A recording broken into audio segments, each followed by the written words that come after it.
funding terrorism is a line item for the Iranians every year.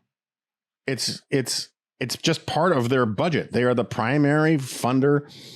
They're the primary mover of sponsor of state-sponsored terrorism in the world and have been for decades. And so the idea that, well, technically this $6 billion wasn't used to fund this thing. I don't get why this is such an incredibly powerful rebuttal to the complaint that maybe we shouldn't be giving the world's biggest state sponsor of terror $6 billion. Nor do I really care that it's their money, right? I mean, this is how sanctions work. You don't freeze your money, you freeze their money. But moreover, like this whole, did they greenlight it? The Wall Street Journal story, which was partially confirmed by the Washington Post, was Iran really behind the Hamas attack? Like, of course. Now, I don't mean, of course, that they greenlit it. I don't mean, which they may have. I have no, I would not be shocked at all if they, in fact, ordered it.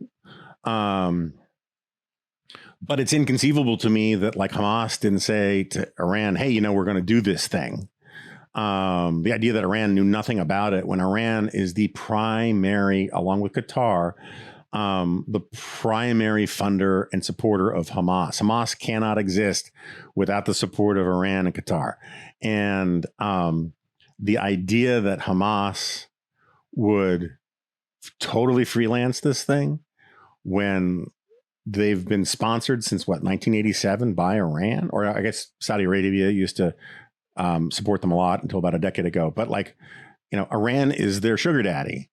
And when you do something that could really blow back on Iran, on your sugar daddy, you get your sugar daddy's approval.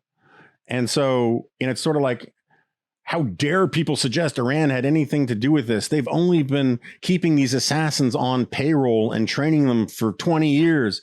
What makes you think they would have anything to do with this, even though the day it happened, the Iranian parliament celebrated it, and every Friday they're talking about death to Israel, and everyone's like shocked that someone, or how dare you partisans suggest there was anything wrong with giving Iran $6 billion.